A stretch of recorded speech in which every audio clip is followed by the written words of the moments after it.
What's going on, hyperdrivers? The Mandalorian and Grogu trailer is officially out now, and I am very, very excited for this. I'm now even more excited to see the movie when it comes out on May 22nd. This is exactly what I wanted to feel a week ago at the Super Bowl. You know, wanted to be able to be excited for this movie, and they, you know, I'm glad they didn't waste too much time in bringing it out. So really cool. In this video, I'm gonna break down the trailer and talk about the stuff that I've seen now that I've checked out this trailer quite a few times, a little more than I care to admit, but I'm going to talk about Easter eggs that maybe that you missed, possibly some other scenes that, and maybe break down what they could mean.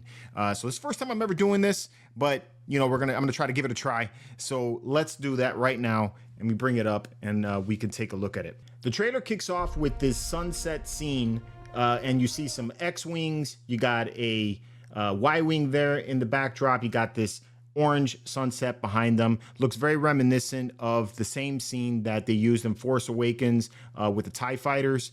So that has kind of like the same thing. In the background, you hear the Star Wars theme song, and it has a little bit different remix to it. Kind of sounds a little bit to me like the 2001 Space Odyssey a little bit, the way that sounds, which is really cool. It's because that movie influenced George Lucas to make Star Wars. So that's pretty neat that they added that into this trailer. So let's move on a little bit. And then we see an R2 unit coming up to the X-wings. Back up a little bit there. And it looks like a purple colorway, possibly maybe even a reddish tone to that one. I don't know if it's that orange sunset that's playing on the colors, but at least to me, it looks like a purple looking R2 unit with the colorway and everything. And it's leading up to some landing X-wing. Then you see Din Djarin firing up the Razor Crest like we saw in the teaser, and we get a misfire in one of the engines, which totally gets me the vibes of Han Solo when that happened to him with the Millennium Falcon, which was pretty cool. But we find out that Grogu is the reason why it misfired, which I thought was really funny. Adds to the whole lighthearted thing that they're talking about, they want to introduce. So that was kind of cool. And you see Din putting him in and buckling him in the seatbelt, which is something that I am very familiar with. This because I got to take my kids to school every day, including my nephews. And let me tell you, it's a riot in the car every freaking morning. And I got to feel like I got to constantly be yelling at them to put their seatbelts back on when we're parked at the school. So yeah, I can understand this completely. So then we get him firing it up, and we see our first shot of the Razor Crest now back in action, which is really, really neat. I love the new look for it. Other than the yellow stripes on the very top, I'm not a big fan of that, but I'm very happy to see the Razor Crest back in action, because I never really was that big a fan of the N1 for this character. I just feel that as a bounty hunter, you're gonna need more space than you get out of that N1, even though, you know, it is a kind of a hot rod of a car, of a ship. You see the new colorway with the yellow top. We saw that in the teaser. Not a huge fan of the yellow top on it. This is a brand new Razor Crest for him. It's not the exact one that he had in the TV show, but I do like the more beat up looking one with those stripes that are all taken off. So I prefer that look. This is a little bit too clean for me, especially for Star Wars, in my opinion. All right, we got the Lucasfilm logo. And then we see Din flying into what my reaction I first thought was Coruscant, but because of what we see later here in the trailer with the Hutts, it makes me feel like this could be Nal Hutta or maybe Nar Shaddaa. So I don't know yet exactly which one it is, but you see him flying into it, and then he's walking up here to some kind of vendor of some kind. The Arabish on the left says Hugo's, I believe, is what that came out to, and then the one on the right there says bestseller. The actual text that's in the inside of it, I really can't tell what that is. I zoomed in on it, but it's very blurry, so it's very difficult to see what that is. It seems to be the same text, just written over and over again, so it's probably just filler. So I don't think it's really anything. Some information. All right, so then we see Din paying over here with a New Republic credit, which that is also adds to my thoughts about why this could be Coruscant, but obviously I don't know. You know, but I just feel that if this was a Hutt planet, they probably wouldn't be taking New Republic credits. So I'm not sure exactly what planet they're on, you know, per se. Now, the alien right here that we're seeing, which I'm assuming his name is Hugo, he's in, I think it's pronounced Ardenian. You know, it's the same species of alien that Rio Durant was. He was from the Solo, a Star Wars movie. That's the first time that we saw that type of species, I think, anyway. But yeah, So this one's got a little more. But I do like how when he asks for information on the hut, that he immediately shuts doors on him. Like, nope, not giving you that. So then we get this scene right here where we saw in the teaser. It's the same room from the teaser where Din was fighting these two massive droids, and they're flanking a big door that has the hut logo on it. And when the doors open, we see what I think is the twins. Now, these are the two huts that were in Book of Boba Fett. And so it's cool to see them here as well, which makes me feel and hopeful that maybe we'll get to see Boba Fett in this one, possibly, which, you know, I think that would be kind of cool. Little Easter, little cameo. That would be kind of dope to see that. All right. More criminals. All right. Then we got this shot here of these Imperial remnants.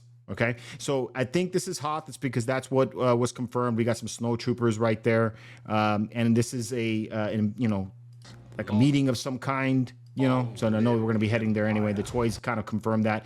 We have this character right here, which I think is the Imperial Warlord from Mandalorian Season 3, played by Johnny Coyne, I think is who the actor was. Although in the TV show, he was bald completely, didn't have a beard. This one, he's got a lot more hair and a beard. So who knows? But yeah, looks like they're on Hoth. And then we got Sigourney Weaver's character, Colonel Ward, and she's given Din what looks like a sabacc card. You know, I don't know. I imagine it's a bounty. It's because right afterwards he says this. Take out every bad guy in your deck of all right, and then you got Grogu over here giving a salute. That's pretty nuts. You know, the costume. Okay, I'm not a huge fan of the big disc on his chest. You know, I don't see what the point of that is, but you know, that is obviously given to him in season 3. But hey, you know, that's what it is. I do like the bandolier though. The bandolier is kind of cool. All right. So then you got Mando coming in here, and Din is taking out these other snowtroopers. Now, these snowtroopers are kind of cool because they look a little bit like the snowtroopers from the Ralph McQuarrie concept designs. It's really neat to see Din coming in and laying down the flame like that, and then he just takes them both out. And I love how he does this shot without looking, which is dope. Now we got a shot of Adelphi base, and you got a U-wing that's landing. So that's pretty neat. Against the sunset, again, we got Sigourney Weaver's character over here. This isn't about revenge. Saying it's not about revenge. And then you got Grogu lifting up a mouse droid that looks like it's ready for off-road. All right, so obviously for the snow, it's ready and prepared.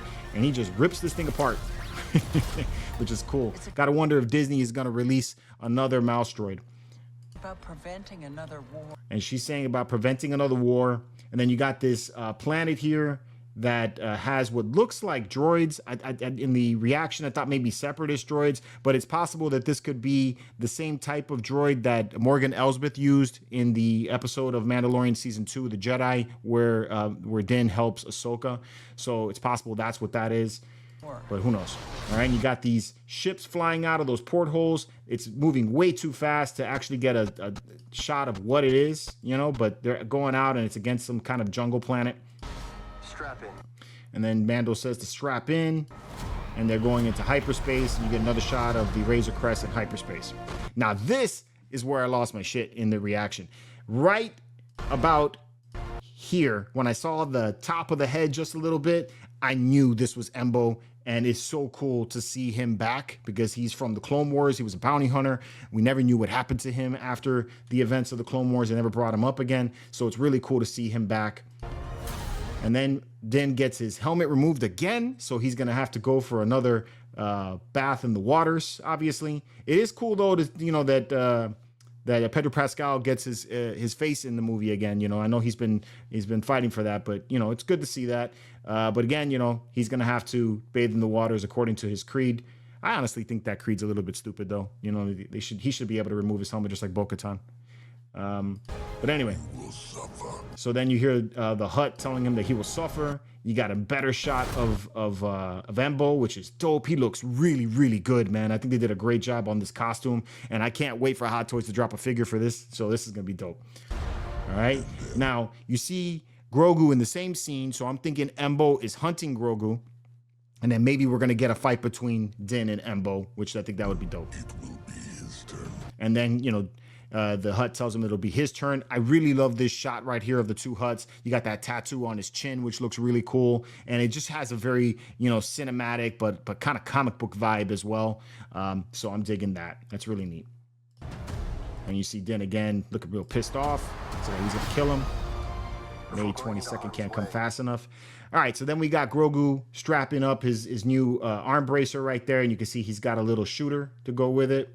Check your arm. And then he locks in his armor right there, which, again, like I said, this looks a little ridiculous to me. I just don't see how that really protects him. But, I mean, hey, it's his bling. You got a shot here of the Razor Crest turret as it's taking out something. And then you see this shot here from the teaser with Grogu and the Anzellans in that little speeder. The kid will live. Now, this scene right here is pretty interesting. It's because you see Grogu with a staff, and the staff looks very similar to Yoda's staff, which makes me think that this could be Dagobah, but it's a little bit green, in my opinion, for Dagobah. So it's possible that this is the same planet that Luke Skywalker was on when he was training him. I mean, Luke did take Yoda's lightsaber. We saw that in Book of Boba Fett, so it's possible that he could have also taken the staff. So maybe this is either a... well, it's obviously not a memory because he's wearing the disc. So maybe they go back to that planet, and it's possible we may see a cameo of Luke Skywalker. That'd be kind of cool too. Centuries beyond me. All right, and you got this scene right here of him meditating, which is also very Yoda-like. I won't always be around to protect him. Got him over here saving Grogu in the water, I think, or maybe teaching him how to swim. I really don't know. And then we got this shot right here of Din coming into the arena to fight Rada the Hutt, which is Jabba the Hutt's son, played by, was it Jeremy White, I think is who plays him, pretty sure. Don't quote me on that right now, but I'm almost sure that's what that is. And this is an awesome scene. And look how fast the Hutt is, too. He's like swinging those axes, which is dope. And Din slides in and grabs him with the rope, which is cool. So that was really neat. Then you got this alien here that I don't know what it is, but he delivers this line. Are you scared? And he says yes. Should be. And he says you should be. And that's very reminiscent of what Yoda told Luke Skywalker in Empire Strikes Back. Then you got Din here in this pit with this like snake-looking monster, which this is a really epic-looking scene right here. This would make a really cool art print, I believe, which is dope. The scene here with the pit monster, it's probably the pit monster for the twins. Very similar to like how Jabba the Hutt had the Rancor monster. So maybe it's the same here. Do we run? And then Din saying, do we run or do we fight? And we got Grogu looking up at him as he's talking to him. You got the scene here of Zeb fighting the troopers, which is from the teaser. Or do we fight? Got Grogu doing the Force. And then you got the scene right here of these troopers in this speeder. It looks like they hit something and they get launched, which is cool. So some really quick action scenes. Nothing crazy right there. And then you got Zeb, which is awesome to hear his voice again. This is really cool. He's being played again by the same actor who played him in the Rebels TV show series, which is really cool, Steve Blum. This kid. And then you got this real quick shot right there that I just zipped by. Let me see if I can catch it back. You got Mando sliding in and then fighting what looks like a droid of some kind. Not really certain, but that's what that looks like there. And you got a shot again of that same planet where the droids were coming out of, and then one of those ships crash landing. Has kind of a skiff look to it, but still don't know what exactly that is. And they get engulfed. Now this shot is really cool because this is the exact same monster from the Jarek table, the hollow chest table that we saw in the original Star Wars movie. The name of the species is called a Mentelian Savrip, I think is how it's pronounced. But what's really awesome about the scene is not just him, it's because we did see this character in the teaser. It's the Arabic that's written on top. That reads Weathers Apollo. So it's an homage to the late Carl Weathers, who played Apollo in Rocky. And that's really, really cool. It was pointed out to me by Paul Lee, the actor who plays Carson Teva. So big thanks to him for showing me this. This is awesome that they did that for Carl. That's really cool. And on a side note, Paul has not confirmed, he's more or less denied that he's in the TV show. I really hope he is. I really hope he's just, pulling my chains because I think he really deserves to be in the TV show, man. He's an awesome Star Wars fan, and it would be great to see him in a Star Wars movie. So that's cool.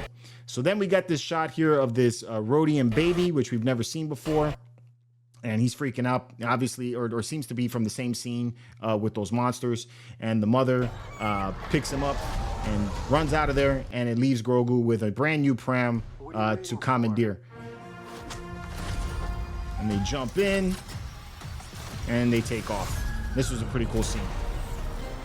So now I tried to catch the Arabic that was written in this scene here. I could, just to translate it, but it didn't really translate to anything. I think it's just some random letters. But it's a really cool money shot of that same monster. So that's kind of neat. And you got this flyby, which is awesome. Really, really cool. And then you got the logo. And then at the end, you got Din taking away the, what are those cookies called again? The, can't remember what those were, macaroons. Taking the macaroons away from Grogu. Obviously, he's become, partial to those things. I think he first got them in Mandalorian season 3. I can't remember which episode that was, but yeah. Let's So save the rest for after dinner. yeah, it's a little cute. And then he's got that look in his face like, yeah, I'll get those before dinner. So yeah, man. And it's forged for IMAX, coming out May 22nd. So that is pretty much everything that I saw in the trailer. All of the Easter eggs, the Arabic translations, everything that I could pick up just from this little bit. I'm very excited for this movie. I think they did a great job on the trailer. It looks like it's going to be a lot of fun. So that's exactly what I want. So yeah, I'm pretty hyped about it. So what do you guys think? Let me know if I missed anything in this breakdown, or if what you thought about the trailer. I'm always interested to hear your guys' thoughts. And until next time, may the force be with you.